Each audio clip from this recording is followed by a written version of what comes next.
Mat Reeves এখনও Batman part এর সাথে যুক্ত, কিন্তু পরবর্তী ব্যাটম্যান সিনেমা কি বিশ্বের সেরা হবে? ব্যাটম্যান পার্ট এর সম্ভাব্য বাতিলকরণ ভক্তদের মধ্যে এখনও ব্যাপক আগ্রহের বিষয়।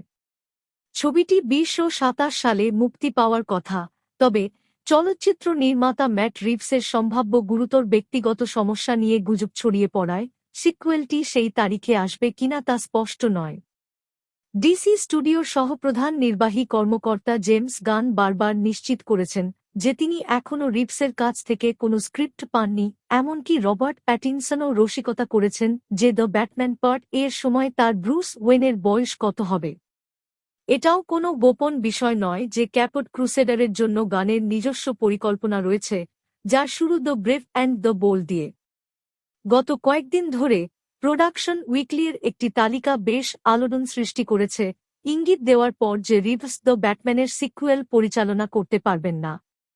প্রকাশনায় তার নাম অন্তর্ভুক্ত করা হয়নি, তবে দ্রুত গুগল অনুসন্ধান করলেই বোঝা যাবে যে গত বছরও একই ঘটনা ঘটেছিল। এবং প্রোডাকশন উইকলি কোনো নির্ভরযোগ্য উৎস নয়।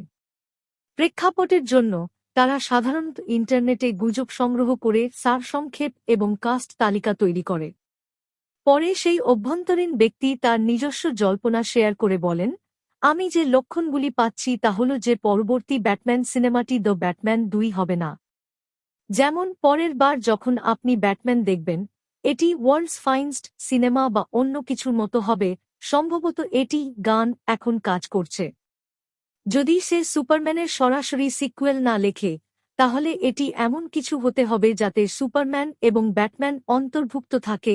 স্নাইডার মনে মনে ভাবলেন, গুণ হয়তো ডিসিইউ ব্লুপ্রিন্ট অনুসরণ করছেন। ম্যান অফ স্টিল অনুসরণ করেছিল ব্যাটম্যান বনাম সুপারম্যান, ডন অফ জাস্টিস। পার্থক্য হল যে ডন অফ জাস্টিস আসলে জাস্টিস লীগ স্থাপনের একটি মাধ্যম ছিল, কিন্তু যদি গান একটি সত্যিকারের ব্যাটম্যান সুপারম্যান দল লেখেন এবং পরিচালনা করেন, তাহলে এটি ডিসি স্টুডিওর জন্য একটি বিশাল হিট হওয়ার সম্ভাবনা রয়েছে। এটি অ্যান্ডি মুশিয়েটিকে the brave and the bold খুঁজে বের করার জন্য অতিরিক্ত সময় দেয় এবং গুরুত্বপূর্ণভাবে ডিসিইউকে একটি ব্যাটম্যান দেয়। দ্য ব্যাটম্যান পার্ট এর পরের গল্পটা কোথায় থেকে যাবে? আচ্ছা, আমরা এখনও নিশ্চিত নই যে এটা ঘটবে। গত মাসে ওয়ার্নার ব্রাদার্স পিকচার্সের প্রধান মাইক ডি লুকা এবং পাম অ্যাবডিকে দ্য ব্যাটম্যান এর সিক্যুয়েল সম্পর্কে জিজ্ঞাসা করা হয়েছিল, এবং অ্যাবডি উত্তর দিয়েছিলেন, আমরা ব্যাটম্যানের গল্প নিয়ে মোটেও চিন্তিত নই। আসলে জেমস এবং পিটার সাফরানি ডিসি পরিচালনা করেন।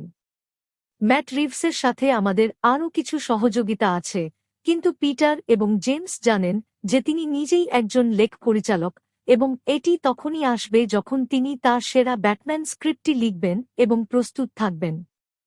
দ্য ব্যাটম্যান পার্ট মুক্তির জন্য নির্ধারিত রয়েছে ১ অক্টোবর, ২০২৭ সাল।